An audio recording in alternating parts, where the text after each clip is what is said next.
गुरु विशिष्ट ने बोला अगर इसने ऐसा अत्याचार किया तो इस व्यक्ति को देश निकाला दे देना चाहिए। जो किसी की बेटी को ऐसे कन्यादान के मंडप से गाली गलौज इत्यादि करता है या उसका अपमान करता है, उस व्यक्ति का हाथ का भोजन और पानी भी नहीं पीना चाहिए। वो उस बेटी का अपमान नहीं है, उसने आदि शक्ति मां पारंबा का अपमान किया है, ऐसा हमारे धर्मशास्त्र बोलते हैं। उसके हाथ का जल नहीं लेना चाहिए, इसको देश निकाला दे देना चाहिए। गुरु विशिष्ट के मुख से ऐसा सुनते ही जो सत्यव्रत नाम का राजा है वो बड़ा क्रोधित हुआ। ये तो मेरे पिता को भड़का रहे हैं, ये तो बात सही नहीं है। आंगन में थी गौ मैया, उस सत्यव्रत नाम के राजा ने तलवार से गौ को भी अत्याचार कर दिया और गौ माता का प्राणनाश तो हो गया। इतना होते ही पिता और उसको यहाँ से भगा दिया, क्योंकि गौ हत्यारा है, गुरु की बात नहीं मानता है, इसलिए इसको यहाँ से निकाल दो। ध्यान से सुनिएगा।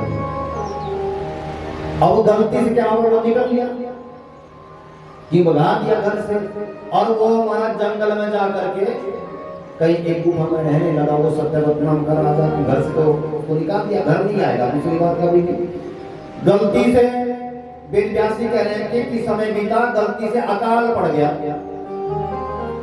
अकाल ऐसा पड़ गया, पीने के लिए पानी नहीं, खाने के लिए अन्न नहीं। जब ऐसा भयंकर अकाल पड़ा तो सबसे पहले इसका दोष, जनता का दोष किसको लगता है? राजा को लगता है। अगर जनता के ऊपर बिना मतलब का टैक्स इत्यादि कर लगा दिया जाता है और जनता त्राही त्राही करती है, जनता यदि आंसू बहाती है तो उसका दोष राजा को लगता है, ऐसा हमारा धर्मशास्त्र बोलते हैं।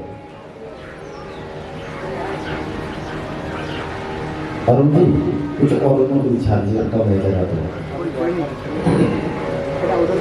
बैठ जाए, जहाँ जगह है वहाँ पर दिखा दीजिए। बोलो जगदम्बा मात की। अब महाराज जैसे ही अकाल पड़ा, खाने के लिए कुछ नहीं, ध्यान से सुनिएगा। राजा यदि प्रजा के ऊपर अत्याचार करता है तो राजा दूसरे जन्म में चंडाल बनता है। राजा का मतलब राजनेताओं से भी कह रहा हूं, अगर जनता का पैसा बिना मतलब से हेठा जाता है दूसरे जन्म में चंडाल बनता है। क्योंकि प्रजा क्या है? प्रजा बेटे की तरह होती है, बच्चे की तरह होती है। और अरुण ने जाकर के, राजा अरुण ने जाकर के जंगल में जाके तपस्या करना प्रारंभ कर दिया कि अकाल पड़ेगा तो क्या होगा। क्योंकि यदि राजा का अपराध है तो उसको भोगना पड़ेगा, लेकिन जनता का अपराध भी राजा को ही भोगना पड़ेगा। और एक दिन की बात है, राजा तपस्या करता रहा, तपस्या करते करते क्या देखा, जब अकाल पड़ा, अकाल पड़ते ही विश्वामित्र हैं, गुरु विश्वामित्र, ध्यान से सुनिएगा। विश्वामित्र जी ने देखा कि यहाँ भी टाइम ऑन हो रहा है और जंगल में चले गए। कौन? गुरु विश्वामित्र जंगल में गए, वहां तपस्या करने लगे। अकाल पड़ गया, अकाल पड़ते पड़ते क्या हो गया महाराज, मुंह सूखना शुरू हो गया। और गलती से जो सत्यव्रत नाम का राजा है, गौ हत्या के कारण से वह व्यक्ति चांडाल बन गया, उसके शरीर में कुष्ठ लग गई, कोड़ लग गई, और जंगल में कुछ नहीं, विश्वामित्र का मुंह सूखने लगा। जो राजा अरुण है वो अपनी जगह पर तपस्या कर रहे हैं, मुंह सूखना शुरू हो गया, पूरा मुंह सूख गया, क्योंकि अकाल पड़ गया, बारिश हो ही नहीं रही है, पूरे धरती पर दरारें आ गई और खेत पूरी तरह से सूखे, पेड़ पौधे सूखना शुरू हो गए। अब क्या देखा गुरु विश्वामित्र ने कि कुटिया है किसी की, वहां वो चंडाल बना सत्यव्रत था। उस सत्यव्रत के पास जाकर के बोला कि मुझे पानी पिला दे। विश्वामित्र ने बोला, कथा समझ आ रही है? हाँ जी। कहा मुझे पानी पिला दो। कह मैं पानी नहीं पिला सकता, मैं गौ हत्यारा हूं, मैंने ब्राह्मण की बेटी का अपमान किया है, और तीसरी बात ऊपर से मैं चंडाल हूं, तुम तो तपस्वी हो, अगर तुम मेरे हाथ से पानी पियोगे तो तुम्हारी बुद्धि भी ऐसे हो जाएगी। ध्यान से सुनिएगा, तभी हम लोगों के लिए बड़े नियम है। हम हर कहीं हर जगह सब जगह भोजन नहीं कर पाते। कैसा अन्न है और कैसी प्रकृति है, हो सकता है किस स्थान पर क्या कौन कर्म करता है, इसलिए जिस घर में अन्न ग्रहण करते हैं तो शुद्धता के साथ अन्न ग्रहण करते हैं। जो द्रव्य दक्षिणा मिलती है ब्राह्मण को उसका हमें दान करना पड़ता है, तब जाके हमारी बुद्धि सात्विक रहती है, नहीं तो व्यक्ति की बुद्धि वैसी ही हो जाएगी जैसा वो अन्न किसकी घर का खाएगा। कहे नहीं मैं पानी नहीं पिला सकता क्योंकि मैं चांडाल हूं। और धर्मशास्त्र बोलते हैं यदि अकाल पड़ रहा हो या जिसको बोलते हैं इमरजेंसी, आपातकाल स्थिति हो, आपातकाल स्थिति में अगर आप चंडाल के हाथ से जूठा भी पियोगे तो भी आपको दोष नहीं लगेगा। अगर आपकी स्थिति ऐसी है, बिगड़े परिस्थिति है, प्राण निकलने वाले हैं, तो उस समय में आपको ऐसा कुछ देखने की आवश्यकता नहीं पड़ती। महाराज तब तक आकाशवाणी हुई, आकाशवाणी ने बोला विश्वामित्र ये तुम पानी पियोगे, इस चंडाल का हाथ का ये राजा का बेटा है और आने वाले समय में ये राजा ही बनेगा, इसलिए अगर पानी तुम इसके हाथ से पियोगे तो तुम्हें दोष नहीं लगेगा, इसका दोष तो इंद्र को लगेगा क्योंकि वो बारिश नहीं कर रहा है। और डर के मारे क्या हो गया कि इंद्र ने बारिश कर दी, बारिश हुई, अकाल मिट गया। और अकाल मिटने के बाद जो सत्यव्रत नाम का राजा है महाराज, वो थोड़ा सा देखने लगा विश्वामित्र को कि गुरु जी मैंने आपको पानी पिलाया, आपको तृप्ति हुई? कह रहे मुझे तृप्ति तो खूब हुई, पर तुम हो कौन? कहा मेरे पिता के द्वारा और मेरे गुरु जी के द्वारा मुझे घर से उठाया गया है, इसलिए मेरा नाम सत्यव्रत है, मैं हत्यारा हूं। ध्यान से सुनेगा। और उस जो अकाल था, उस अकाल के समय में ये तो बताया अपना परिचय सत्यव्रत नाम के राजा ने कि मैं घर से निकाला हूं, और विश्वामित्र जी वहां से चले गए। और उस अकाल के बीच की घटना है, जब तक विश्वामित्र जी नहीं आए थे उस समय में क्या हुआ, विश्वामित्र के 3 बेटे, अकाल पड़ गया, खाने के लिए कुछ नहीं। अब महाराज एक दिन विश्वामित्र की धर्मपत्नी ने सोचा और खाने के लिए कुछ है नहीं, इसलिए मैं एक बेटे को बेच देती हूँ। देखिए इमरजेंसी बहुत खतरनाक होती है, आपातकाल स्थिति में कोई किसी का नहीं होता, क्या बेचना पड़ेगा। कम से कम एक बेचने से अगर रोटी का बंदोबस्त हो जाए कम से कम 2 तो बचेंगे, नहीं तो सब मरेंगे। जैसे ही बाजार में बोली लगाने के लिए गई, गलती से वो सत्यव्रत नाम का राजा भी बाजार में आया था, वो बोली लगाई कि इस बेटे कितनी बोली है, कोई खरीदना चाहेगा, मुझे धन दे दो, मुझे अन्न दे दो। तब तक वो सत्यव्रत नाम का राजा आया, उसने कहा कि क्या बात है भाई, तुम क्यों बेटा क्यों बेच रही हो? कह रही है मेरी परिस्थिति ऐसी है, मेरे पास बिगड़ परिस्थिति है, इसलिए मुझे बेटा बेचना पड़ रहा है। तो सत्यव्रत नाम के राजा ने कहा हूं तो मैं दुष्ट और ऊपर से मैं चांडाल भी हूं, पर शर्त इस बात की है मैंने अपराध किया है, पर अब मैं कोई अपराध करना नहीं चाहता, मुझे प्रायश्चित करना है, इसलिए हे मां आप जाइए अपने बेटे को मत बेचना, मैं हर रोज तुम्हारे कुटिया के बाहर थोड़ा सा रोटी का बंदोबस्त करके छोड़ूंगा, तुम हर रोज भोजन करना, बेटा मत बेचना। और जब बारिश हो गई, बारिश होने के बाद जब विश्वामित्र घर आए, विश्वामित्र अपने कहानी सुना रहे हैं कि मैं मरने वाला था और मुझे किसी चंडाल ने पानी पिलाया। और यही बात यहाँ पर उसकी धर्मपत्नी ने कह दी कि जब आपातकाल स्थिति थी उस समय में अपने बेटे को बेचने वाली थी, कोई चंडाल ही मेरी सहायता करने के लिए आया, उसकी वजह से आज जो बेटे हैं ये मेरे पास हैं। और मां की तपस्या करने के लिए बैठ गया। मां की तपस्या करने बैठ गया। कौन? सत्यव्रत नाम का राजा। विश्वामित्र ने सोचा कि मैंने बहुत बड़ी गलती कर दी, वो इतना नेक इंसान है, ऐसे इंसान का तो कुछ भला करना चाहिए, उसे कुछ आशीर्वाद देना चाहिए, जिससे मेरी भी जान बचाई और मेरे बच्चों की भी जान बचाई। उसको कहाँ ढूंढे? जहाँ था क्या वहीं होगा क्या वो? ऐसा मन में विचार करने लगा। इसी बात की खबर राजा और उनको हुई कि बारिश कैसे हुई, कि वो तपस्या करते हुए बैठे थे, एकदम से बारिश हो गई। पूरी कहानी जब सुनी कि इसके बेटे सत्यव्रत ने ही पानी पिला करके इंद्र को बारिश करनी पड़ी, जब विश्वामित्र को पानी पिलाया और थोड़ा गुस्सा शांत हुआ और सत्यव्रत नाम के राजा को वापिस अपने घर बुलाया। गुरु वशिष्ठ ने कहा तेरा प्रायश्चित हो गया। ध्यान दीजिएगा, इस कथा से हमें क्या समझ में आया? इस कथा से हमें समझ ये बात आई, यदि आप किसी दीन की सेवा करते हैं, आप किसी जरूरतमंद की सेवा करते हैं, तो भगवान आपका गौ हत्या जैसा अपराध भी क्षमा कर देते हैं। अगर आपने किसी जरूरतमंद की सहायता की, अगर आपने किसी बेटे को मां से मिला दिया, किसी परिवार को आपने जोड़ दिया, दुनिया का कोई भी पाप आपके द्वारा हुआ हो वो पाप भी समाप्त हो जाता है। यदि आपने किसी के परिवार में झगड़ा किया और अपने हाथ से गौ के ऊपर कोई ऐसा प्रहार किया, ध्यान दीजिएगा, उसका कहीं भी प्रायश्चित नहीं है। उसका प्रायश्चित तो यही है जो सत्यव्रत नाम के राजा ने किया।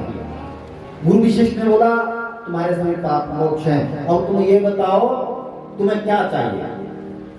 किसने बोला?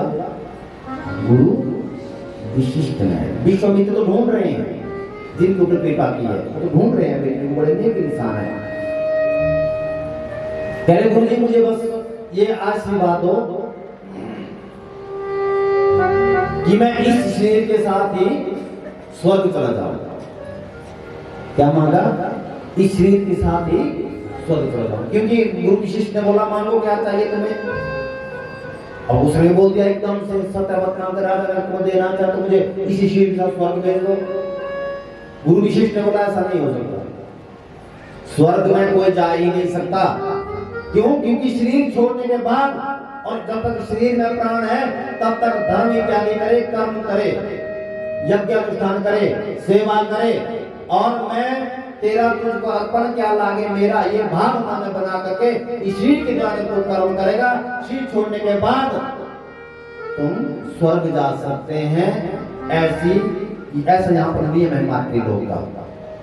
और वास्तव में कभी भगवान से ये मांगना भी नहीं चाहिए कि मुझे, अगर माँ की कथा सुन रहे हो ना, कभी माँ से ये नहीं बोलना चाहिए कि मुझे स्वर्ग मिल जाए। आपने कथा सुनी है ये बहुत है, किसी के अपलोड कराने की आवश्यकता नहीं है। आपने कथा सुन ली, ये कथा भी आपको कई सालों तक स्वर्ग भेजेगी। सुनने मात्र से इतना बड़ा पुण्य मिल जाता है, इसलिए मांगने की आवश्यकता नहीं है। अगर मांगना है तो माँ से ऐसा मांगे मुझे मणिद्वीप देना, मुझे गोलोक धाम देना जहाँ मेरे राधा कृष्ण रोज रहते हैं, या मुझे कैलाश देना जहाँ मैं माँ पार्वती के साथ सखी बन करके रहूं। ये मांगना चाहिए। भगवान से जब कभी मिलता ही नहीं, स्वर्ग मांगने की आवश्यकता नहीं है। जब तक आपके पास पुण्य है तब तक आप स्वर्ग में रहेंगे। जिस दिन आपके पुण्य खत्म हो जाएंगे स्वर्ग से आपको गिरा दिया जाएगा। सत्यव्रत नाम के राजा ने बोल दिया कि नहीं नहीं, मुझे तो स्वर्ग जाना है। गुरु वशिष्ठ ने बोला ये नियम नहीं है, शरीर के साथ तुम स्वर्ग नहीं जा सकते। तुम मां की भक्ति करो, क्योंकि देवी देवता की भक्ति करोगे जब तक तुमने पूजा पाठ उनकी नहीं की तब तक वो तुम्हें कुछ नहीं देगा। हाँ? लेकिन मां की भक्ति करोगे, मां का गुणगान करोगे। गुरु वशिष्ठ जी बोल रहे हैं सत्यव्रत नाम के राजा को, मां बिना मतलब से ही अपने बच्चे से प्रेम करती है। उसको मां को बेटे से कोई मतलब नहीं होता। मां को सिर्फ ये मतलब होता है मेरा बेटा राजी रहे, बढ़िया रहे, सुख स्मृति के साथ जिए और हमेशा खुश रहे। मां ये चाहती है। डॉक्टर ये चाहते हैं, जिसने अपने लिए खोले हैं ना, वो हमेशा ये चाहेगा कि आज मेरे ग्राहक आए। चाहेंगे? बोल दीजिए। ग्राहक का मतलब यही कोई डैमेज हो जाए, फिर आए, फिर ट्रीटमेंट हो, फिर दवाई फिर पत्ती तो लिखी भाई वो लिखेगी। हाँ? बाल काटने वाला हमेशा सोचता कि बाल बढ़ जाए, लोगों की दूसरे दिन ही बढ़ जाए तो ज्यादा बिजनेस चलेगा। हाँ? और दर्जी हमेशा चाहेगा कि कपड़े बस ये हफ्ते में 5 बार सिलाए तो ज्यादा बढ़िया है। एक माँ ऐसी है, एक माँ ऐसी है जिसको बेटे से कुछ नहीं चाहिए, उसको बस माँ से इतना चाहती है कि मेरा बेटा बढ़िया रहे, संस्कारी रहे, इतना ही माँ चाहती है। माँ को कोई लेना देना नहीं कि बेटा मेरी सेवा करे ना करे, लेकिन माँ तो बिना मतलब के ही बेटे के लिए आशीर्वाद देती है। ये माँ का भाव है। कह दिया कि ऐसे नहीं जा सकते, माँ की तपस्या करो, माँ की सेवा करो। जब तुम्हारी माँ के चरणों में प्रीति हो जाएगी तो माँ तुम्हें यहाँ से ले जाएगी। जब तुम प्राण छोड़ोगे उसके बाद तुम माँ के चरणों में जाएंगे। कहे नहीं नहीं मैं राजा हूँ, ध्यान देना, सत्यव्रत को राजा बना दिया था। कई बार ऊंची कुर्सी पर बैठ कर भी व्यक्ति अभिमानित हो जाता है। सत्यव्रत नाम का राजा इतना बढ़िया उसने कार्य किया और फिर मूर्खता में आ गया और बोल रहा है कि मैं तुम्हारा राजा हूँ, जो मैं ऑर्डर कर रहा हूँ, आदेश दे रहा हूँ, कोई आदेश तुम्हें स्वीकार करना पड़ेगा कि मुझे, आप मेरे कुल गुरु है, मुझे सीधा स्वर्ग दो। शाप दे दिया मूर्ख, तो गुरु के साथ जबान लड़ाता है। जा मैं तुम्हें शाप देता हूँ, तेरी खराब हत्या का तुम्हें शाप देता हूँ, जा तू पुनः चांडाल बन जा। हमारा सत्यव्रत नाम का जो राजा है वो क्या बन गया? चांडाल बन गया और जंगल में भटक रहा है। दोबारा गलती से विश्वामित्र जी ढूंढ रहे हैं उसी को जिसने है भाई मेरी सहायता की है, और गलती से जंगल में पहुंचे, चंडाल बना वो सत्यव्रत नाम का राजा। पुनः जब वो चंडाल बना और विश्वामित्र ने बोला कि भाई तुम कौन हो? कह रहे गुरु जी मैं तो चंडाल बना हूं, मैं सत्यव्रत नाम का ही राजा हूं। कह रहे तुम चंडाल कैसे बन गए? कह रहे गुरु विशिष्ट के कारण से मैं चांडाल बन गया। क्यों? तूने ऐसा कौन सा काम किया? कह रहे मैंने ऐसा कार्य गलती से मैंने बोल दिया कि मुझे शेर के साथ स्वर्ग जाना है, उससे वो भटक गए और मुझे श्राप दे दिया। कह तुम चिंता मत करो, आपने मेरा बहुत बड़ा काम किया, मैं तुम्हारा काम करता हूँ। और गुरु विश्वामित्र भी कम नहीं है, आए चंडाल को लेकर के वापिस कहा? घर में जहां गुरु विशिष्ट जी थे। विश्वामित्र ने सबसे पहले बोल दिया कि विशिष्ट जी अपने से जवान को तुम स्वर्ग भेजो। विशिष्ट ने बोला आप इतना पढ़े लिखे होने के बावजूद, इतने ज्ञानवान होने के बावजूद आप ऐसी बात कर रहे हैं? मृत्यु लोक से शरीर के साथ कौन जाता? कोई नहीं जाएगा, ये नियम नहीं है। इसलिए मैं कभी भी सृष्टि के विरुद्ध नहीं जाऊंगा, नियम के खिलाफ मैं कभी नहीं जाऊंगा। विश्वामित्र ने बोला अगर तुम इसको स्वर्ग नहीं भेजोगे तो मेरी विवशता हो जाएगी, मैं तो भेजूंगा। अरे तुम क्या करोगे? तपस्या का जल जितना भी पुण्य है हाथ में लिया और हाथ में लेने के बाद और आकाश की ओर फेंका। ध्यान देना, एक नई सृष्टि का निर्माण करना शुरू कर दिया। क्या कर दिया? एक नई सृष्टि का निर्माण, जिसमें धरती भी है, आकाश भी है, जल भी है, स्थल भी है, सब है। ब्रह्मा जी बड़े परेशान हो गए, ये नई सृष्टि। और महाराज आशीर्वाद दिया, सत्यजित नाम का राजा सीधा स्वर्ग पहुंचा।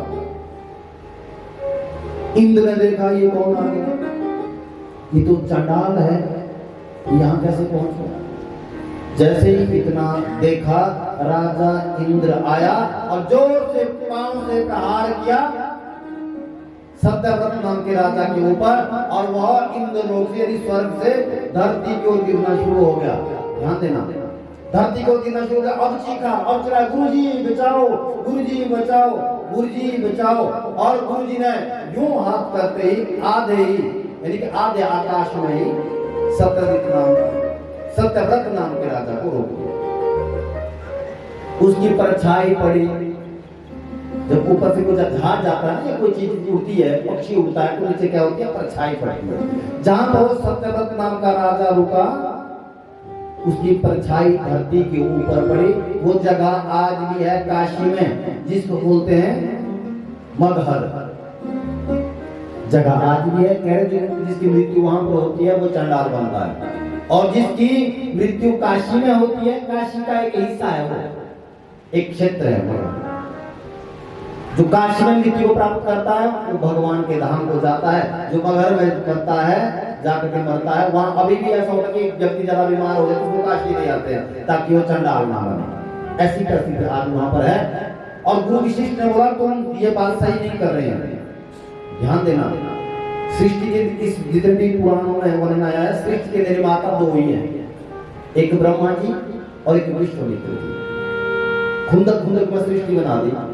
जब विशिष्ट के पास जाकर के बोला तुम भेज दो, नहीं मना किया, उसके बाद क्या कहते सृष्टि बनाई। और ब्रह्मा जी ने बोला ये बात सही नहीं है। जो हमारे यहाँ पर बलियां होती है ना, कुष्मांड की, जिसको रेठा बोलते हैं, लायन, वो रेठा ब्रह्मा जी ने नहीं बनाया है। देवी भागवत में स्पष्ट वर्णन है, वो रेठा विश्वामित्र ने अपने से प्रकट किया है। और दूसरा नारियल, नारियल को ये जो सृष्टि है ब्रह्मा जी की सृष्टि के अंतर्गत नहीं आता है, ये विश्वामित्र की सृष्टि के अंतर्गत आता है। और सत्यव्रत नाम के राजा को अपने घर बुलाया, यानी अपने जहां पर खजाना का था वो गुरु जी ने बुलाया, आ जाओ। और जो चंडाल योनि है उसको मुक्त किया और मां की आराधना करने के लिए उसको बिठा दिया। और एक विशाल यज्ञ सत्यव्रत नाम के राजा के हाथों से करवाया। साक्षात मां प्रकट हो गई और मां ने सत्यव्रत नाम के राजा को आशीर्वाद दिया और वह पाप से मुक्त हो गया। बजरंगा मैया की। अगर कहीं मां के चरणों में मेरा भी प्यार हो जाता, अगर कहीं मां के चरणों में मेरा भी प्यार हो जाता, अगर कहीं मां के चरणों में मेरा भी प्यार हो जाता, अगर कहीं मां के चरणों में मेरा भी प्यार हो जाता, बाबा सागर से मेरा भी ये बेड़ा पार हो जाता। अभी गाएंगे मेरा भी ये बेड़ा पार हो जाता, अगर कहीं मां के चरणों में मेरा भी प्यार हो जाता, अगर कहीं मां के चरणों में मेरा भी प्यार हो जाता।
राजनीति से बाहर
पत्नी बेचनी पड़ जाए तो तुम्हारी पत्नी धर्म की रक्षा करने के लिए तैयार है, मुझे बेच दो। तब तक एक सेठ आया, उसकी धर्मपत्नी कई सालों से बीमार थी।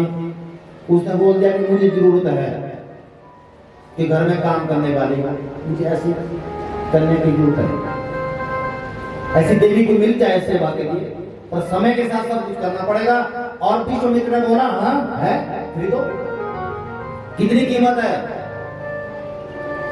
इसकी कीमत लगभग 50, ध्यान देना, 50 हीरो के बराबर। और 50 बच रहे हैं ना, फिर 100 थोड़ा देना। कह रहे मैं तो 50 ही दे पाऊंगा। 50 ही दे, तो 50 कहां से करेंगे? 50 तो बच रहे हैं। बेटा रोने लगा, हरिश्चंद्र का बेटा रोने लगा, मैं तो अपनी माँ के साथ जाऊंगा, मैं तो माता जी के साथ जाऊंगा। छोटा सा बच्चा था 5 को, मैं तो माता जी के साथ जाऊंगा। और महाराज माता जी का हाथ पकड़ा और माँ ने बोल दिया राजा घबराने की बात नहीं है, यदि 50 मेरी कीमत है, 50 हीरो के बराबर, 50 हीरो की तो कीमत इस बेटे की है, तुम घबराना नहीं और बेच दो। कहा ठीक है। और महाराज कीमत पूरी की, कीमत होने के बाद बेटा भी गया और पत्नी भी गई। सेवा कर रही है, जैसा वो सेठ बोलेगा वैसा वो करे। और अगर माँ झाड़ू लगा रही है तो बेटा पीछे पोछा लगा रहा है। पूरे गांव की सफाई करवाते हैं हमसे, जो मन में वो किया। और राजा हरिश्चंद्र मतवाले की तरह वो काशी में भ्रमण कर रहे हैं। अभी भी राजा हरिश्चंद्र घाट है, कभी काशी जाओ तो हरिश्चंद्र घाट आज वहां पर मतवाले की तरह भ्रमण कर रहा है।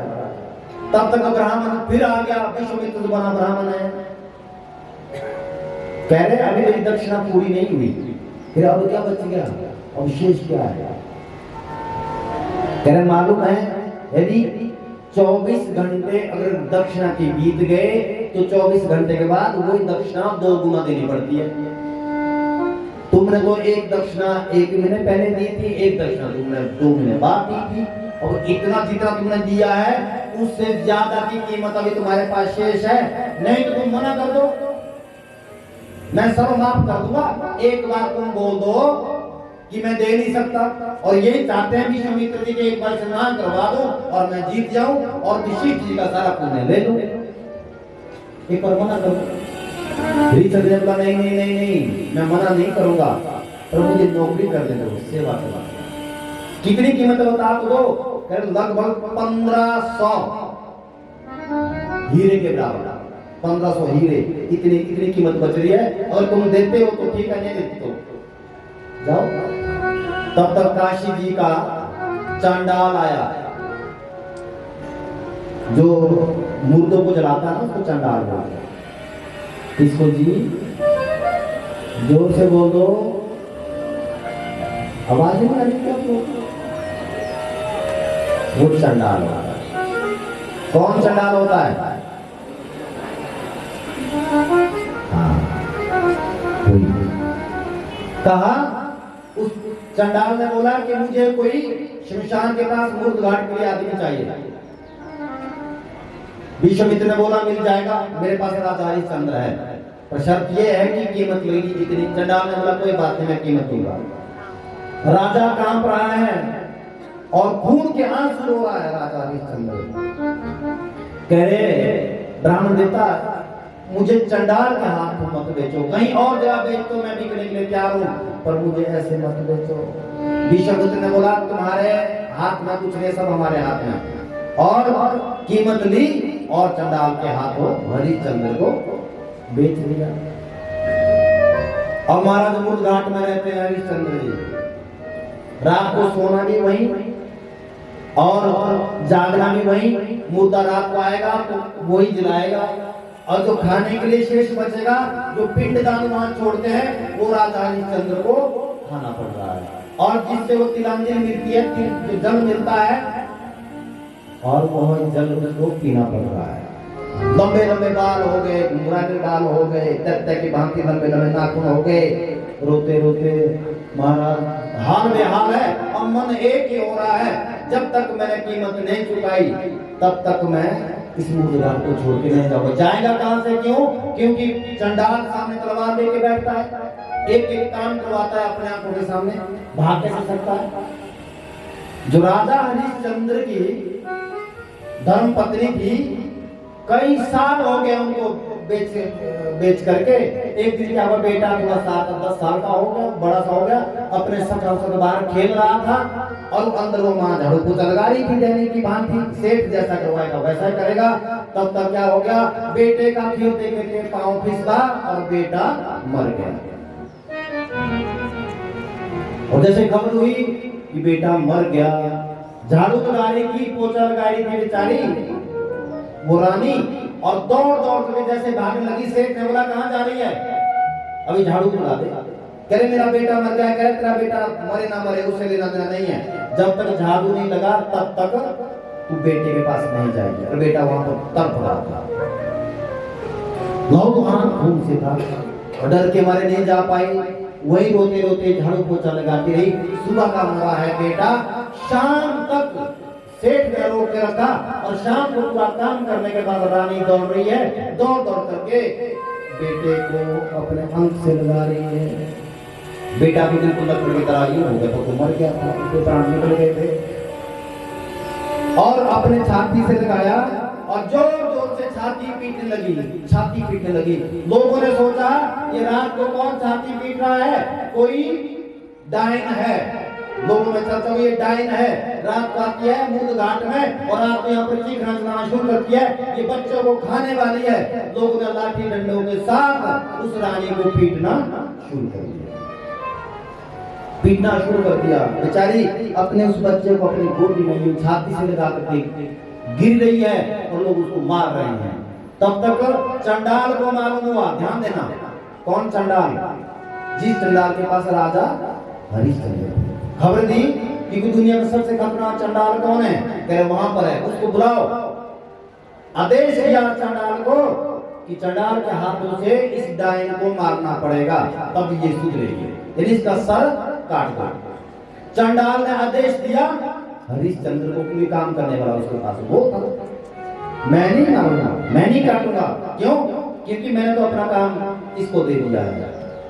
और कई सालों बाद हाथ में तलवार गई, राजा हरिश्चंद्र हुए, तलवार लेकर कैसे पहुंचे, छाती से बेटा लगा करके रो रही है, रोते रोते हाथ कांपने लगे। हरिश्चंद्र के, ध्यान देना, पहचाना नहीं हरिश्चंद्र कौन है, कई सालों पहले की बात है, ना उस देवी ने पहचाना कि ये कौन है। अब हाथ जोड़ा चंडाल के पास, राजा हरिश्चंद्र जो काम मुझसे करवाना है वो करवा दो। ये तुम मुझसे ये भी बोलते हो कि मुर्दा खाने में, मुर्दा भी खाने के लिए तैयार हो, मुझे तुम रोटी भी मत दो, पर ऐसा अपराध मुझसे मत करवाओ जिस माँ की गोदी में बेटा मरा हुआ हो और उस माँ को मैं तलवार कैसे चलाऊंगा, तो इसलिए ऐसा कार्य मुझसे ना करवाओ। रोते रोते चीख रहा है, चिल्ला रहा है। चंडाल ने बोला, ये तू नहीं काटेगा तो पहले मैं तुझे काटूंगा। जो आदेश है मेरा, मैं राजा हूं, मुझे कुछ सिखाने की आवश्यकता नहीं है, जो मैं आदेश करूं वो करना पड़ेगा। तलवार ली हाथ में, विवश होकर के देवी ने अपनी गर्दन झुकाई। जैसे ही देवी ने गर्दन झुकाई, मन से निकल गया, दिल से निकल गई, जोर से चीख निकली, कह दिया, हे माँ तुम कहां खो गई। क्या निकला? हे माँ तुम कहां खो गई। और ऊपर से निकल लिया कि हे राजा हरिश्चंद्र, तू राजा था, कहां खो गया। तेरा कौन सा बैग बता, कितनी प्रजा तेरे पास थी, कितनी सेना तेरे पास थी, कितना वैभव तेरा था, कितनी जमीन तेरे पास थी, आज सब कुछ हो गया। अगर मरते दम तेरे दर्शन हो जाते, शायद मैं सती ना होती और तुमसे पहले ही यहाँ से चली जाती। इतनी आवाज जैसे आई, राजा हरिश्चंद्र काम में, अरे ये तो मेरी पत्नी है, ये मेरा बेटा है। राजा हरिश्चंद्र के हाथों से तलवार छूटी, ये तो मेरी पत्नी है, ये तो मेरा बेटा है। चंडाल बोल रहा है, तलवार उठा। फिर तलवार उठाई। विश्वामित्र ने आकर के बोला, एक चांस मैं तुम्हें और दे रहा हूं, अभी बोल दो कि मुझे माफ कर दो, अभी बोल दो कि मैं हार गया, अभी भी अपने वचन में तुम वापिस ले लो, तो मैं तुम्हें अभय प्रदान कर दूंगा। चंडाल के इस चंगुल से भी तुम्हें मुक्त कर दूंगा और तुम्हारे इस धर्म पत्नी को तुम्हें सौंप दूंगा, और एक बार बोल दो कि मैं हार गया। धर्मपत्नी ने बोला, राजा अगर तुम राजा हैं, भगवान की कृपा से, मां की कृपा से हम पुनः मिले हैं, अपने वचन पर बने रहना, अपने वचन से मत मुकरना, क्योंकि प्राण जाए पर वचन ना जाई, रघुकुल सदा चली आई। हाँ, ये बहुत बड़ी कृपा है कि आपके दर्शन हो गए। अब जैसे झुकी धर्मपत्नी, राजा हरिश्चंद्र ने तलवार निकाली। जैसे ही तलवार निकाली, क्योंकि चंडाल पीछे खड़ा था कि काट, यूं बोले, और जैसे ही तलवार चलाई और जहाँ शमशान लगा था ना जलाने के लिए, शमशान घाट में, उसी मुर्द घाट से साक्षात मां भवानी प्रकट हो गई। बोलो गंगा मैया की जय। मां जैसे ही प्रकट हो गई, मां ने राजा हरिश्चंद्र के हाथ से तलवार खींची और जितने भी अपराधी वहां पर थे सबको एक ही बार में आदि शक्ति ने काट करके फेंक दिया और अपना हाथ उस मरे हुए बेटे के ऊपर फेरा और बेटे के प्राण वापिस आ गए। और राजा हरिश्चंद्र को परिवार सहित गले से लगा करके स्पष्ट बोल दिया कि रघुकुल रीत सदा चली जाई, प्राण जाए पर वचन न जाए। ये है धर्म का पथ, ये है अपने वचन पर अडिग रहना।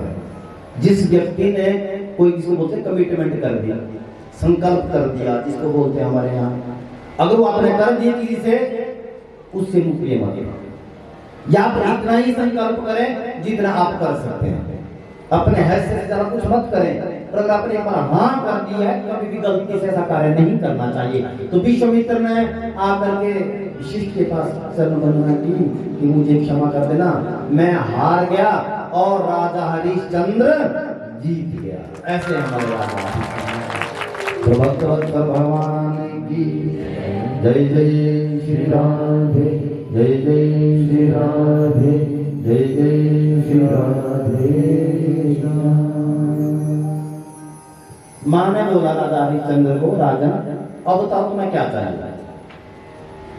राजा हरिश्चंद्र ने बोला, मां मुझे आप मिल गए तो मुझे क्या चाहिए, कुछ मुझे जरा आवश्यकता नहीं है, लेकिन फिर भी तुम मांगो। मां बोल, मां मुझे अपने चरणों का स्थान देना और मेरे आगे आने वाले वर्ष में साक्षात नारायण ही आने चाहिए मेरे वंश में, ऐसा बोला।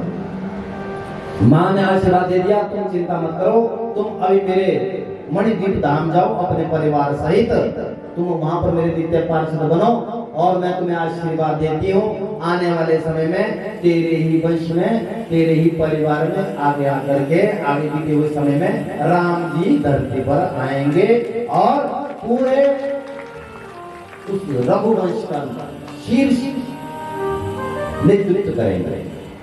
और राम जी बड़े सरल हैं, कथा बहुत लंबी है, फिर तो 5 आज की कथा में पढ़ेंगे, लेकिन संक्षिप्त हम राम जी के बारे में थोड़ा सा वर्णन सुनेंगे, उसके बाद आज की कथा का हम विराम करेंगे। राजा दशरथ का जब विवाह हुआ, सुमित्रा, कैकेयी और मां कौशल्या, 3 विवाह हुए, लेकिन इनकी भी संतान नहीं हुई। गुरु विशिष्ट दिन है, तपस्या की, तपस्या के बाद यज्ञ किया, पुत्रष्टि यज्ञ, जिसके प्रताप से राम जी, लक्ष्मण जी, भरत, शत्रुघ्न 4 भैया धरती पर प्रकट हुए। और राम जी इतने सीधे हैं, इतने सरल हैं। आप जब तक सरल नहीं बनेंगे तब तक जो सरल स्वभाव राम का है तुम्हारे हमारे अंदर नहीं आएगा। राम जी को छल कपट नहीं चाहिए, राम जी को गुनाहपन नहीं चाहिए। जैसे आप हैं, जैसे आपको राम ने बनाया है, वैसे ही आप रहे तो राम जी बहुत जल्दी प्रसन्न हो जाते। एक महात्मा थे, थोड़ा सा मैं संक्षिप्त में सिर्फ 10 मिनट का कथा सुनाऊंगा, उसके बाद आज की कथा का हम विराम करेंगे। एक परिवार में 4 भाई थे, जिसमें 3 खूब कमाने वाले थे और एक ऐसा था जो कम कमाता था, उसकी कमाई कम थी, कमाता ही नहीं था, बात बात में कमाना ही बंद कर दिया। मैं राम जी की कृपा की बात कर रहा हूँ। सीधा था, बिल्कुल सीधा था। और वो आरती सुनेगा, आरती में ऐसा सुनेगा, तन मन धन सब कुछ है तेरा, और ऐसा सुन लिया ना उसने तो सचमुच जानता है, सचमुच ही वो सोचता है कि तन मन धन सब हमारी तरह नहीं, हमारी तरह नहीं करता, हम सिर्फ बोलते हैं, करते नहीं है। बात ठीक है, बोल दो, आरती में बोलते हैं ना, तन मन धन सब कुछ है तेरा। ये आरती का कौन सा मंत्र है? हाँ जी, सबसे लास्ट है ना, पहले से बोलिए ना, ओम जय जगदीश हरे, स्वामी जय जगदीश हरे। उसके बाद क्या, जो ध्यावे फल पावे, जो ध्यावे फल। और इसको लास्ट में बोला होता तो कैसा रहता है? और इसको ऐसा बोले, तन मन धन सब कुछ है तेरा। इस मंत्र को यहाँ डाल दिया तो कितना बढ़िया रहेगा मेरे हिसाब से। बात ठीक है। पहले क्या, पहले मुझे चाहिए, फिर तन मन धन सब तेरा है, कि दिखाना है, बोलना ही तो है, करना थोड़ी है। पर वो जो बेटा था वो सोचता था कि तन मन धन सब कुछ तेरा ही है। राम की चर्चा इसलिए कर रहा हूँ कि आज राम जी का जन्म है, इसे मैं राम जी की चर्चा कर रहा हूँ और 9वीं तिथि है। तो आज राम जी का भजन, राम जी की कथा सुनने से पूरा देश ही राममय बन जाता है। और जितने यहाँ पर बैठे आप सब बंधु हैं, मातृशक्ति है, भक्त वृंद है, आपके घर में भी राम राज्य बन जाए और धर्म की रक्षा होती है। इसलिए आपका था इतना पुण्य आपको।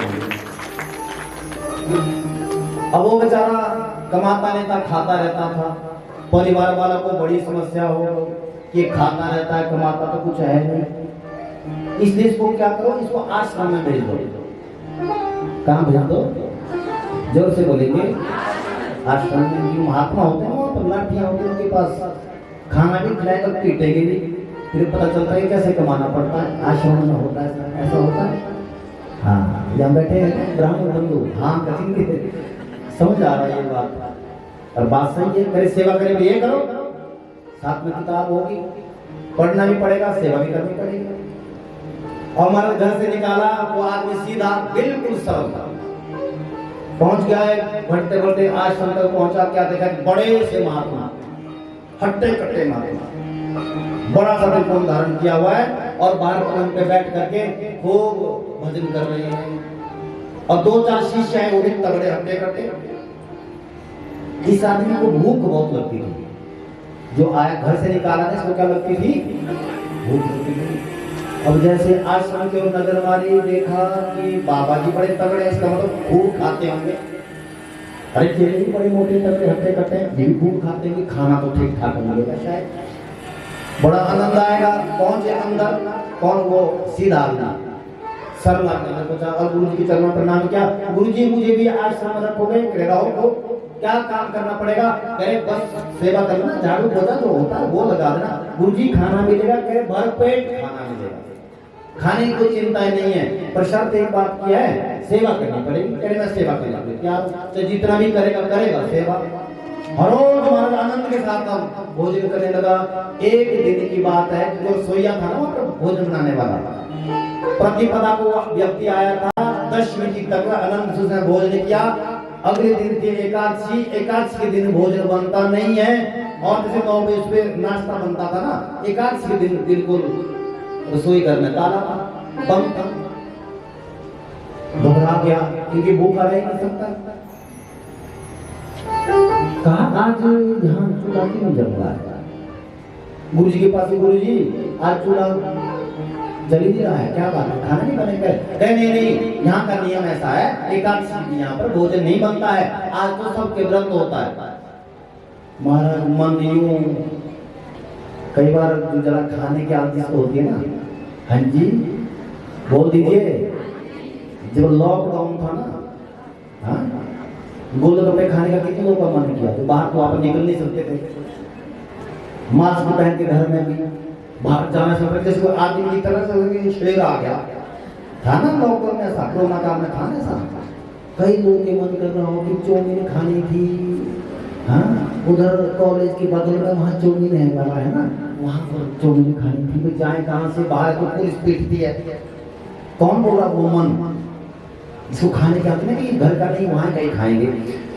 अब कह रहे एकादशी है, कह रहे हाँ। गुरुजी कब खाना मिलेगा? कह रहे द्वादशी का दोपहर बाद है, उसके बाद भोजन करेंगे। कह रहे गुरुजी आज एकादशी है, पर मैं द्वादशी देख ही नहीं पाऊंगा, मेरे बस की बात नहीं है। कह रहे तो क्या होगा? कह रहे मैंने आज तो व्रत नहीं किया। व्रत से लोग बड़े परेशान होते हैं कई बार। मेरे तो व्रत है, कुछ लोग तो व्रत के चक्कर से निकामे बन जाते हैं। मेरे व्रत है, मैं कुछ काम नहीं करूंगा। अरे काम करने के लिए मना थोड़ी किया व्रत में तुम्हें तो पाप कमाने के लिए मना किया, पाप मत कमाओ। कई बार लोग बोल देते हैं कि आधा किलो सेव खा के 4 किलो आलू खा के बोलता मेरे तो व्रत है।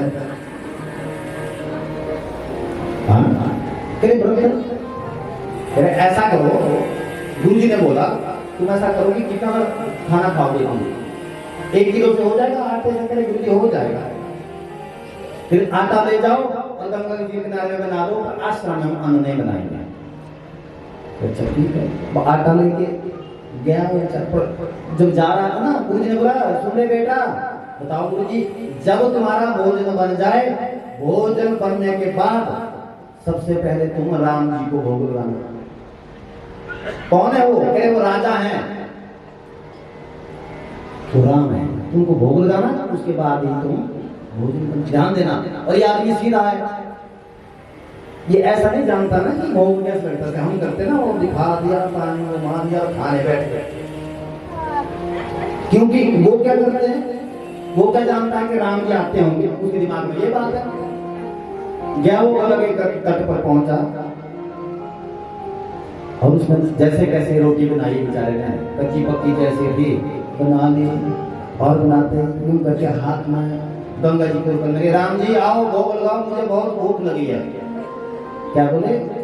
राम जी आओ जल्दी भोग लगाओ, मुझे बहुत भूख लग रही है। डर के मारे तो मैंने आटा मांगा और तुम बड़ी देर कर रहे हो। अयोध्या में राम जी बड़े हंस रहे हैं कि ऐसे भक्त होते जो 1% ये नहीं जानता कि राम आते भी नहीं है। अरे आओ आओ, जोर से बोले, आते नहीं, मैं बेवकूफ को जो बुला रहा हूं तुम्हें, यूं बोले। सीता मैया ने बोला कि भक्त पुकारा है, तुम्हें जाना चाहिए, क्योंकि सच्चे दिल से बोल रहा है। अरे तुम नहीं चलोगी? अरे मैं तो तुमसे पहले चलूंगी। तुम क्या बोल रहे कि मैं तो तुमसे पहले चलूंगी? जब परेशान हो गया, राम जी देख ही रहे हैं उसके तमाशे को, उसने बढ़िया भजन गा दिया। राजा राम आइए मेरे राम आइए, मेरे भोजन का भोग लगाइए।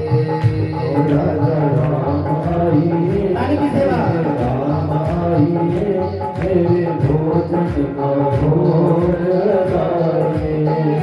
मेरे राम आइए, मेरे राम आइए, मेरे भोजन का भोग लगाइए। मेरे राम आइए, मेरे राम आइए, मेरे भोजन का भोग लगाए। हमारा तब तक भगवान राम आ गए। सीता समारोपित बाम बाम। बुलाया किसको था? जोर से बोलेंगे। एक भूख से मर रहा है आदमी और दो आदमी का रोटी लेकर के आया हो और इधर सीता जी आ गई तीसरी। अगर भूर के 6 होंगे, 2 आदमी को 3 होते, हाँ? और वो 3 आदमी कितने हो जाएंगे? वो 2। मन में तो बड़ा गुस्सा आया इस वक्त। कहे तुम कहो मैं राम हूँ, करिए ये कौन है? करिए मेरी धर्मपत्नी सीता है। तुम्हें शर्म नहीं है कि मैंने तुमको बुलाई नहीं, तो को लेके आ गया? एक तो गुरु जी के पास झगड़ा करना पड़ता है। राम जी बड़े हंसे, चलो ठीक है खिला दिया। वापिस आए घर, गुरु जी ने बोला रोटी खा ली थी? करे गुरु जी आटा कम पड़ गया। आटा कम? कितना खाता है भाई? करे नहीं मैंने अकेले थोड़ी खाया, आपने हमारा राम को बुलाना, मुझे तो पत्नी भी साथ में आ गई थी। गुरु जी ने बोला ये पागल हो गया, ये परेशान हो गया, शायद इसकी दवाइयां खत्म हो चुकी है। समय बीता, अगले एकादशी दोबारा आ गई। अगले एकादशी आई, अब गुरु जी से पूछा गुरु जी अब 1 किलो आटे से नहीं चलेगा, तो क्या कम से कम 5 किलो आटा चाहिए। उस दिन भी रोटियां कम हो गई तो खाते रहते हो, तो मानते नहीं है। गुरु जी ने बोला शायद इसका आटा कम पड़ गया होगा, इसलिए मांग रहा होगा, कोई बात नहीं दे दो 5 किलो आटा। और महाराज 5 किलो आटे को लेकर गया, रोटियां बनाई, रोटी बनाई, बात फिर वही बात, हाथ ना थाल जाके बोल रहे हैं सीता राम आइए, मेरे राम आइए, मेरे भोजन का भोग लगाइए। सीता राम आइए, मेरे राम आइए, मेरे भोजन का भोग लगाइए। सीता राम आइए, मेरे राम आइए, मेरे भोजन का भोग लगाइए। सीता राम आइए, मेरे राम आइए, मेरे भोजन का भोग लगाइए। राम जी नहीं आए। राम जी अच्छा बड़े नखरे मार रहे तुम आज। अच्छा, मंदिर में भी भोग लगता है। अच्छा तुम मंदिर गए होंगे, राम बेवकूफ मत बनो, एकादशी है वहां रोटी नहीं है आज, वहां रोटी नहीं है, रोटी तो यही मिलेगी। क्या बोल दिया? आज मनी अर्घाना आरती यहाँ यही मेहंदानी, आज मनी अर्घाना आरती यहाँ यही मेहंदानी। रूठी भाव प्रेम से पियो गंगा का पानी। राम आइए, मेरे राम आइए, मेरे भोजन का भोग लगाइए। राजा राम आइए, मेरे राम आइए, मेरे भोजन का भोग लगाइए।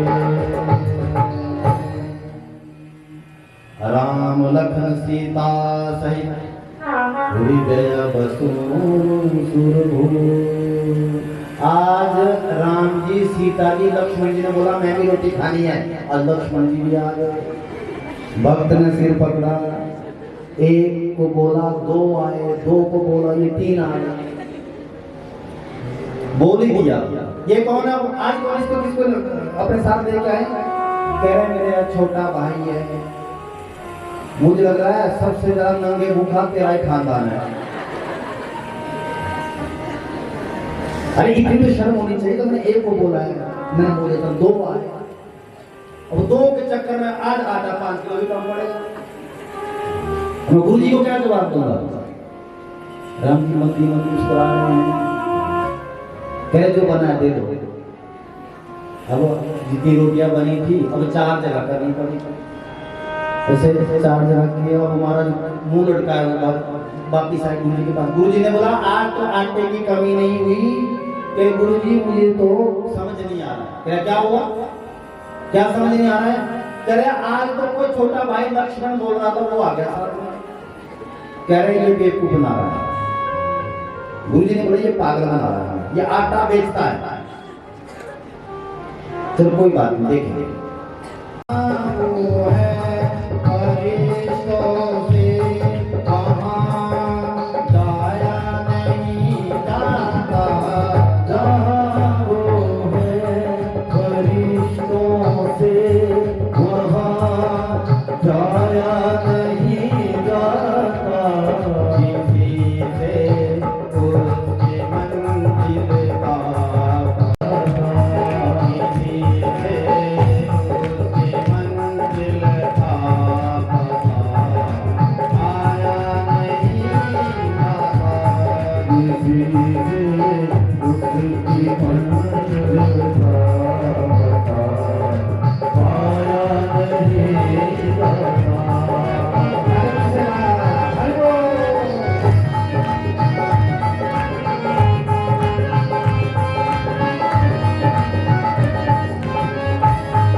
वही है जो भगवान में भरोसा बना कर रखे। आपका काम सिद्ध नहीं हुआ और आराम से विमुख हो गए, ऐसा नहीं करना है। आपने जरूर रखना राम एक जरूर आएंगे। जैसे शबरी के पास 5 वर्ष की आयु में संकल्प किया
सभी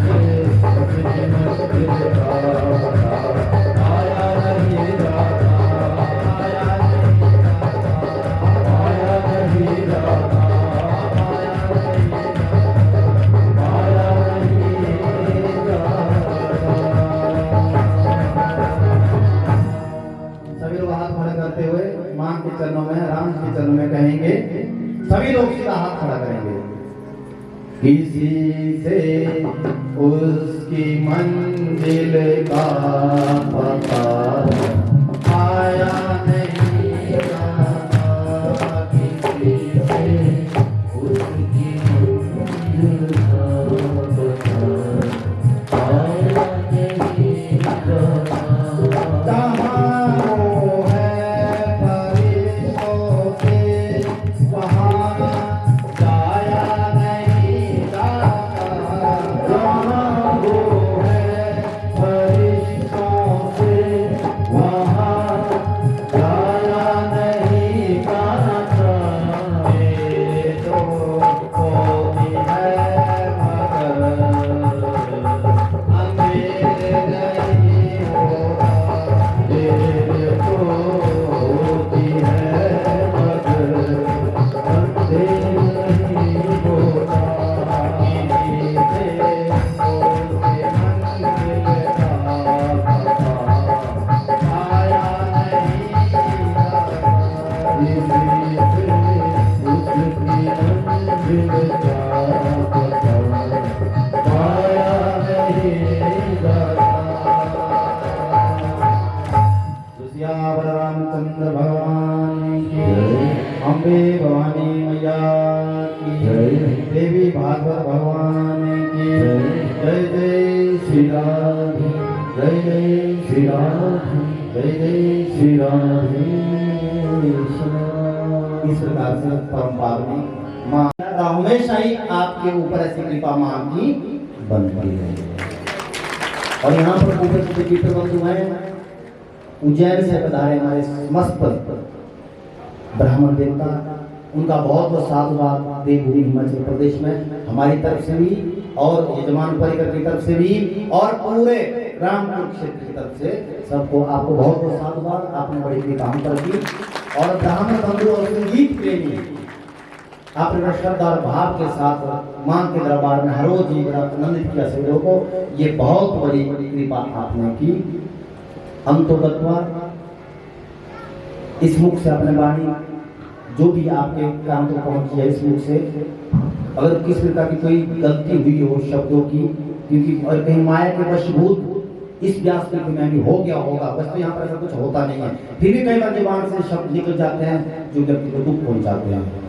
मैं कभी ऐसा नहीं चाहूंगा, ये शरीर कभी ऐसा नहीं चाहेगा कि पाप कमा करके जाए। अगर कोई ऐसी बात हो तो आप उस बात को मन से मत लगाना, भगवान की समान की कथा को अपने हृदय में रखना और इस बात पर आप हमें सब लोग को क्षमा करें अगर किसी का भी कोई गलती इत्यादि इस बात की हुई हो। और मैं आप लोगों से एक ही बात कहना चाहता हूँ, आप बिल्कुल कोशिश करें। कैसी कोशिश करें? जैसा आनंद इस चाटी में आया इस ठाकुर परिवार के घर में मां की कृपा से, ऐसा आनंद हमारे घर में हमेशा के लिए बनता रहे। हम दुर्गुणों से बचे और मां के चरणों में परमात्मा के भजन में हमारा जीवन यात्रा होता रहे। ऐसे हम प्रार्थना, ऐसा हम संकल्प लेकर के यहाँ से जाएंगे, ऐसे हम कामना करेंगे। संकल्प लेकर जाएंगे।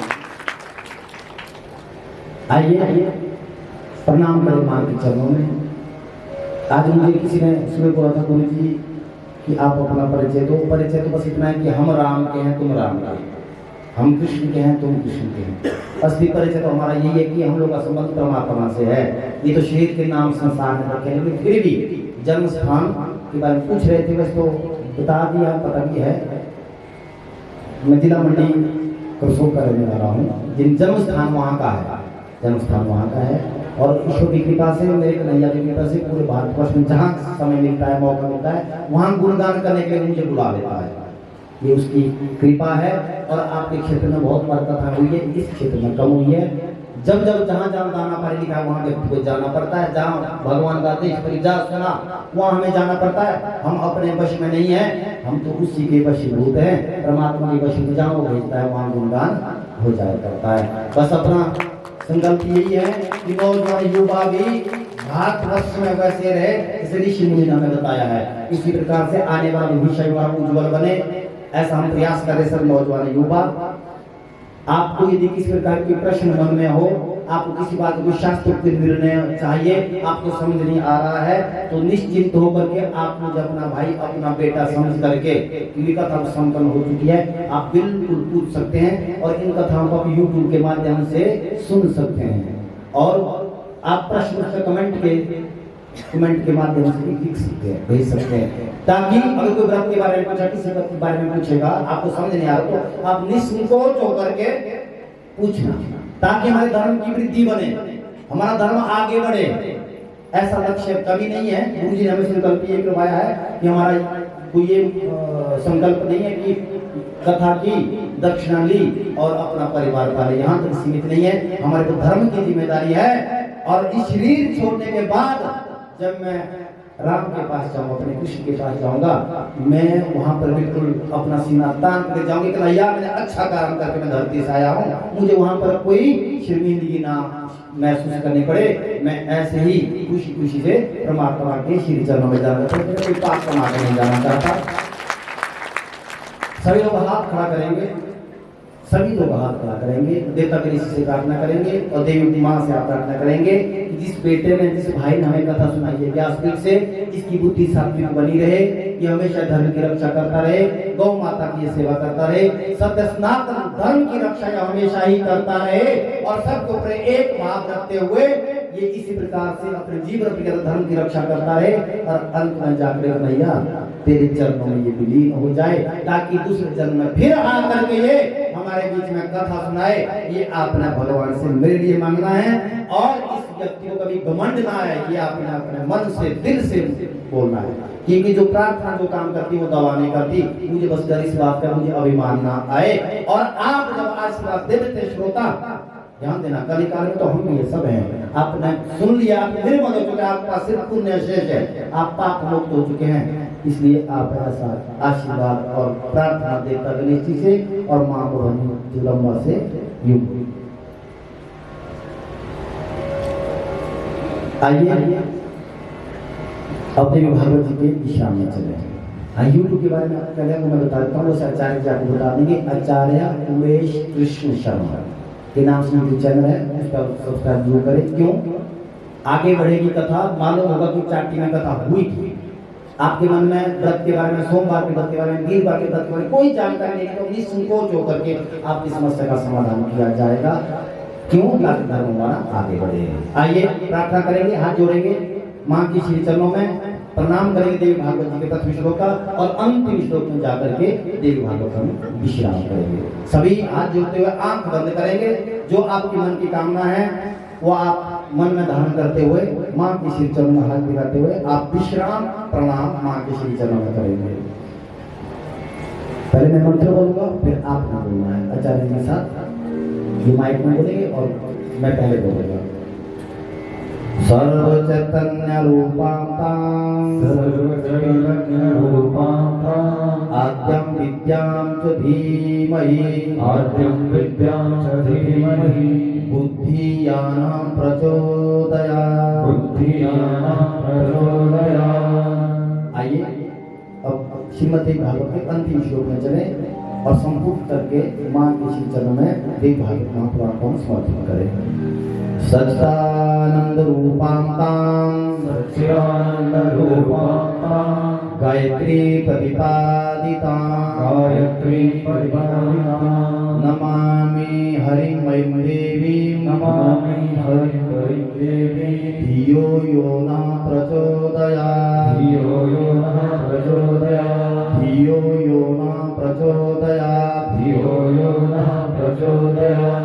जगदम्बा मात की जय हो। जय जय श्री राधे, जय जय श्री राधे, जय जय श्री राधे। कृपा करके मैं आपसे भी निवेदन करूंगा विश्राम में, और वो आचार्य को भेज जाएंगे, अपना वक्तव्य देंगे। जैसे आपने कथा सुनी है, आप लोगों ने कोशिश करना कि आप सभी लोग विदाई में सम्मिलित हो जाए। बड़ा अच्छा लगेगा। और अब भागवत भगवान को प्रेम पूर्वक विदाई करेंगे। यहाँ से लगभग 5 बजे करीब विदाई होगी। आप सभी लोग भोजन प्रसादी करने के लिए जाना और विदाई आपने जरूर सम्मिलित होना विदाई में। इस साथ बहुत बहुत साधुवाद। श्री राम।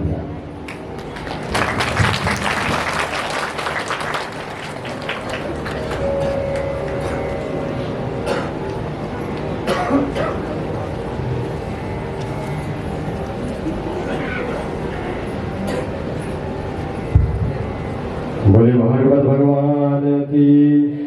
आप सभी से करवत निवेदन है, कुछ क्षण के लिए आपका थोड़ा सा समय हम और लेंगे, कुछ क्षण के लिए आप बैठेंगे, क्योंकि महाकाल की नगरी से हमारे आचार्य विवेक नागर जी समस्त भक्त ब्राह्मण के साथ यहाँ पर पधारे हैं। वो आज महाराज श्री जी को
अब मैं निवेदन करना चाहूंगा श्री नंदलाल ठाकुर जी और श्री मोहनलाल ठाकुर जी की सपत्नी कृपया करके आप आगे आए।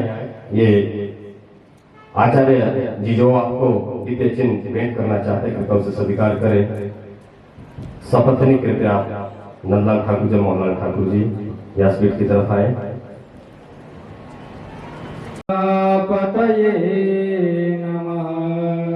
बोली वैदिक सनातन धर्म की, व्यास जी महाराज की।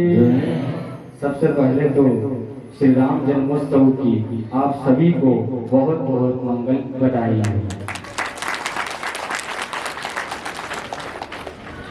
कहने का विषय आज इतना है, केवल आज विश्राम दिवस है और भगवान प्रभु श्री राम का जन्मोत्सव है। और वेद ने राम को कहा है कि रामो विग्रहवान धर्म। जो राम है वो विग्रहवान धर्म है।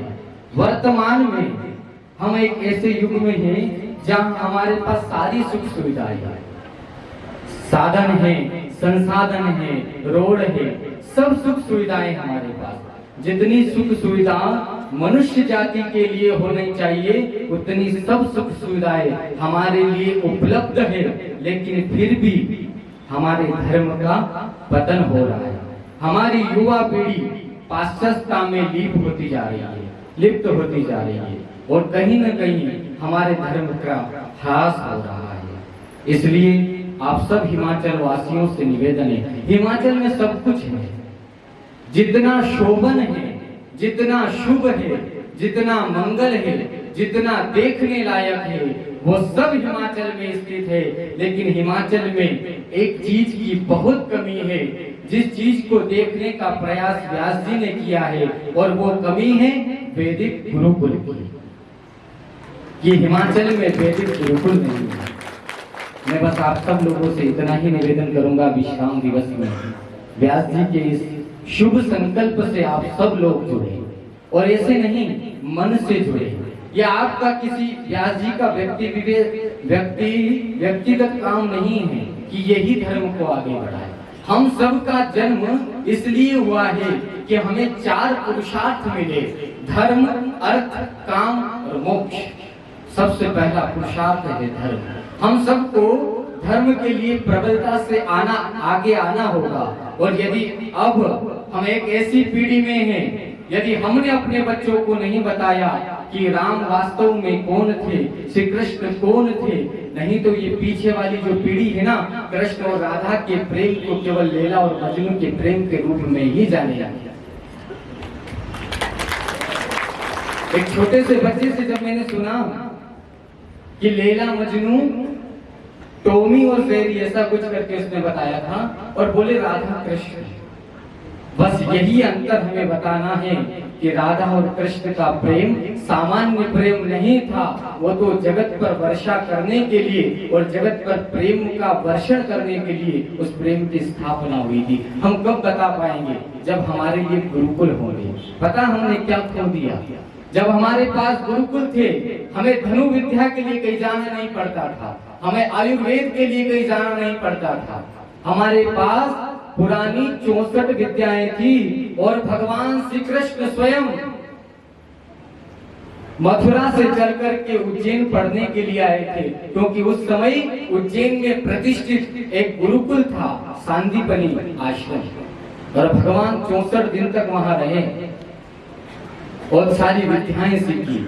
इसलिए पुनः पुनः आप सब लोगों से निवेदन है, हमने सीबीएसई से भी ऊपर एक और पैटर्न आ गया है। अच्छी बात है, इंजीनियर बने, डॉक्टर बने, जो बनना है वो बने, लेकिन धर्म को जरूर जाने। आप एक जानकारी जरूर रखिएगा, दक्षिण भारत की एक परंपरा है, दक्षिण भारत में भी लोग इंजीनियर हैं, डॉक्टर हैं, बड़े बड़े पद पर हैं, सिविल सर्विस में हैं, आईएएस है, आईपीएस है, आईएएस है, लेकिन वो पहले अपने धर्म को पढ़ते हैं और बाद में विषय की जानकारी लेकर के इस राष्ट्र के लिए काम करते हैं। तो हिमाचल में भी एक ऐसी गुरुकुल पद्धति स्थापित हो जिससे हमारा देश भी समृद्ध हो और हमारा धर्म भी समृद्ध हो। यदि आप सब लोग आज राम, देखो एक आज चौपाई निकली थी, ये रघुकुल रीत सदा चली आए, प्राण जाए पर वचन न जाए। आज आप सब लोग एक छोटा सा संकल्प ले कि व्यास जी ने जो ये संकल्प लिया है गुरुकुल को प्रतिष्ठापित करने का, आप सब लोग इसमें तन मन और धन से सहयोग करके इस संकल्प को पूरा करें। यही मेरी आप सब लोगों से कामना है, प्रार्थना है। और एक और निमंत्रण व्यास जी के महाराज जी के साथ आप सब लोगों को कहना चाहूंगा।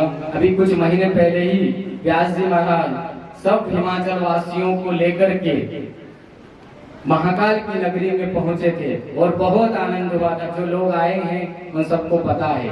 और आपको बताऊं, एक बड़ा विचित्र घटना महाकाल की नगरी में हुई। वहां एक सिद्ध पीठ है हरसिद्धि, और उसे हम अपनी माँ मानते हैं, माँ के रूप में ही उनका पूजन होता है और हिमाचली पद्धति में ही पूजन होता है। जैसे ही धूप खिली हुई थी, हिमाचल के जितने भी यात्रा के साथी थे, जैसे ही उस मंदिर में पहुंचे, इतनी जोर से बारिश हुई, ऐसा लगा जैसे माँ अपने बच्चों से मिल गई। तो ऐसी ही यात्रा लेकर के आप सब लोग महाकाल की नगरी में पधारे। आप सबका महाकाल की नगरी में स्वागत है। इसी कामना से महाकाल की जयकार लगाते हुए अपनी वाणी को विश्राम करता हूँ। बोलो महाकाल महाराज की जय, महाकाल महाराज की जय। धन्यवाद। निवेद्यान्ते पुनर्जलाचरणं समर्पयामि। ज्वालामालिन्ये नमो नमः।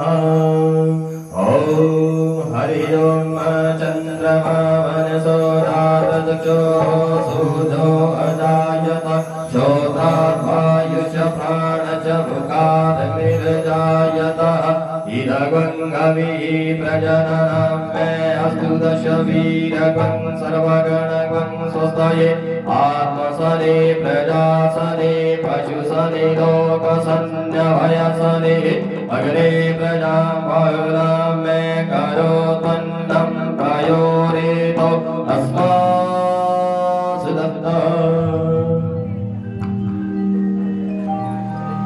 भोर भाई दिन चढ़ गया मेरी अम्बे, भोर भाई दिन चढ़ गया मेरी अम्बे, हो रही जय जय कार मंदिर विच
दोधावे सुखन पावे मंदिर विच आरती जय मां ओ सतिया दोधावे आरती जय मां ओ पहाड़ा वाली आरती जय मां भोर भई दिन चढ़ गया मेरी अम्बे भोर भई दिन चढ़ गया मेरी अम्बे हो रही जय जय कार मंदिर में आरती जय मां ओ सतिया जोता वाली आरती जय मां ओ पहाड़ा वाली आरती जय मां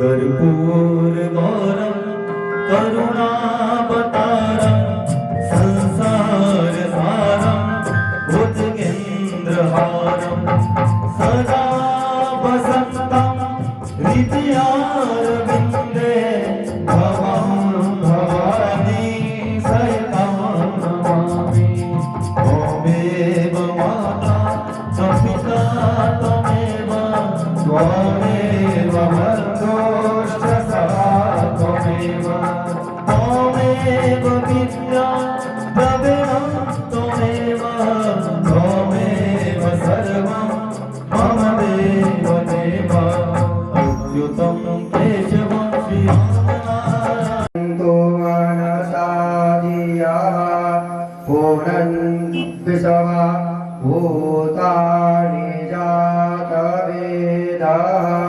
पुनेहिमा पायाः पृथिव्यां पायाको खादीकुपायो दिव्यान्तरिक्षे पायोधाः पायसवती परादिशाः शान्तुमस्याम्मा स्वस्ति न इन्दरो वृद्धसराः स्वस्ति नः पूषा विश्ववेदाः स्वस्ति नस्तार्क्ष्यो अरिष्टानेमिः स्वस्ति नो बृहस्पतिर्दधातु पुनन्तु मा देवजनाः पायाः पृथिव्याम् इति पाया ओघादि पृथिव्यन्तरिक्षे पायोधाः दीर्घायुस्ता ओघादे खानिताज समय च दवा खानाम्यहम् आठोत्तमन् दीर्घा युरभूतवा सातवालेशा विरोहतात द्यौः शान्तिरान्तरिक्षगो शान्तिः पायः शान्तिरोगादयः शान्तिरोगादयः पायसवतीः हरि ओम।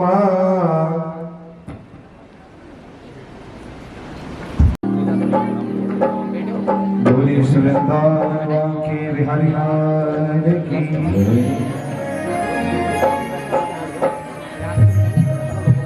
ओ कान्हा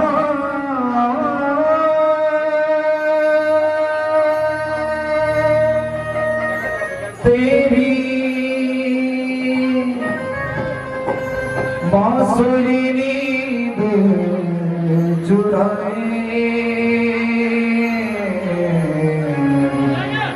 नींद चुरा के मुझे अपना बनाए नींद चुरा के मुझे अपना बनाए नींद चुरा के मुझे अपना बनाए नींद चुरा के मुझे अपना बनाए ओ कान्हा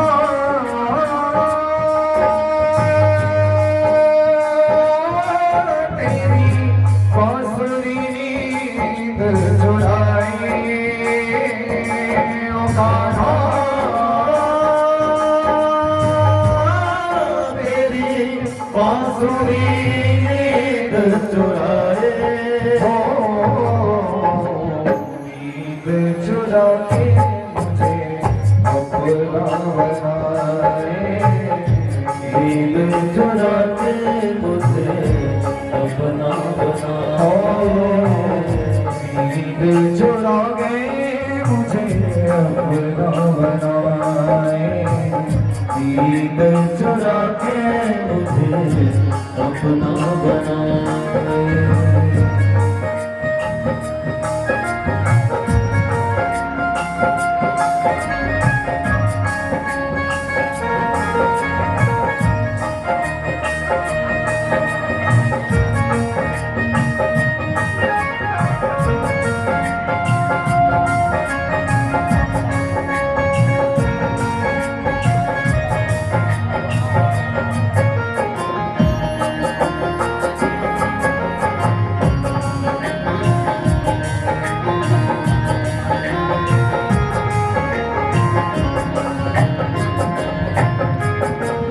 चुप चुप रो कहा दुनिया से चोरी टूट जाए मेरी प्रीत की डोरी चुप चुप रो कहा दुनिया से चोरी टूट जाए कहीं प्रीत की डोरी चुप चुप रो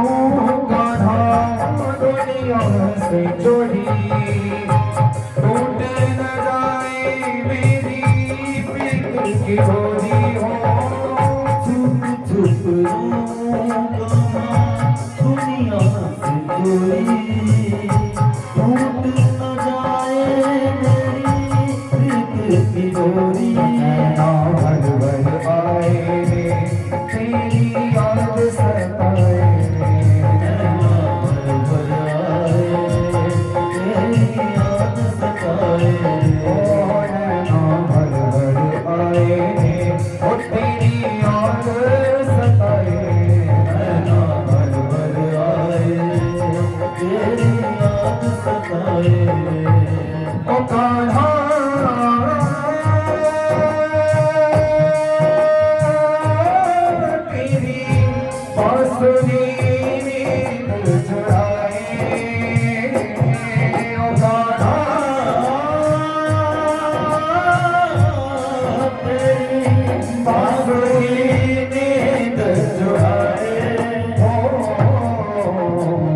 चुरा के मुझे अपना बनाए नींद चुरा के मुझे अपना बनाए नींद चुरा के मुझे अपना बनाए नींद चुरा के मुझे अपना बनाए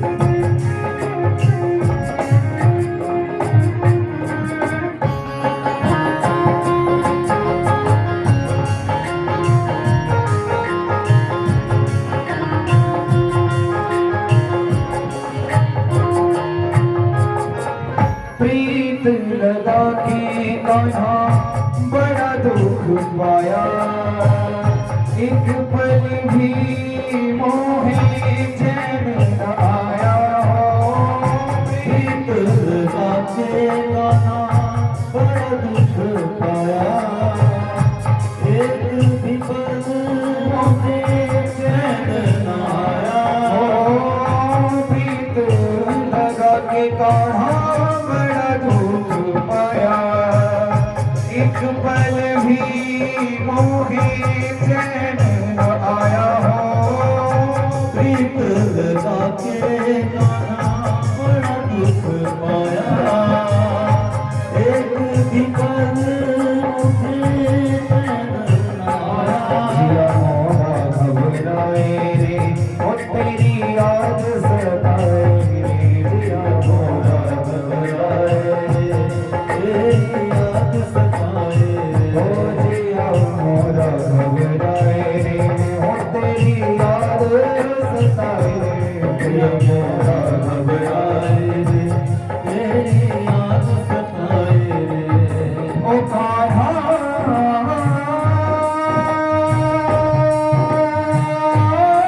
तेरी बांसुरी नींद चुराए कान्हा तेरी बांसुरी नींद चुराए नींद चुरा के मुझे अपना बना नींद चुरा के मुझे अपना बना नींद चुरा के मुझे अपना बनाए नींद चुरा के मुझे अपना बनाए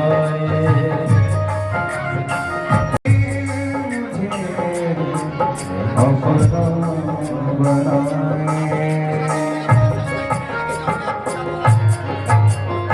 गौरी वृंदावन वांके बिहारी लाल की श्री राधा रानी सरकार की जगत जननी जगदम्बा मैया की परम पूज्य श्री राज श्री महाराज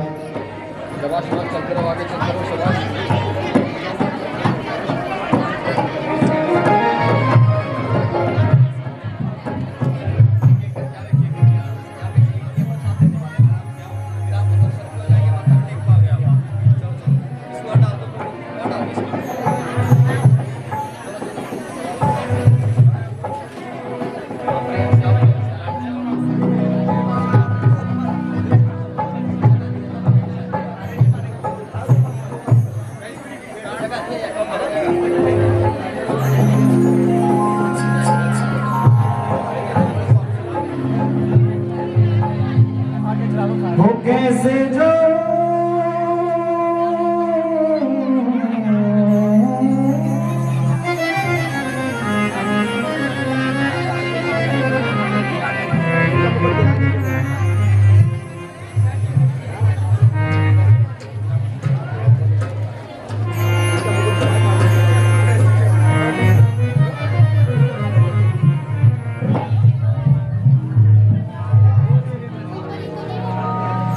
कैसे जाऊं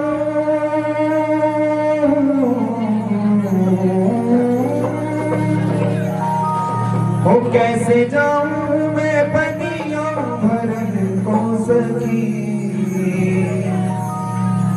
वो कैसे जाऊं मैं पनिया भरन को सकी देखो काना खड़े हैं बिरज की देखो काना खड़े हैं बिरज की देखो काना खड़े हैं बिरज की देखो काना खड़े हैं बिरज की कैसे जाऊं मैं पनिया भरन को सखी कैसे जाऊं मैं पनिया भरन को सखी कैसे जाऊं मैं पनिया भरन को सखी कैसे जाऊं मैं पनिया भरन को सखी वो देखो काना खड़े हैं बिरज की देखो काना खड़े हैं बिरज की देखो काना खड़े हैं बिरज की देखो काना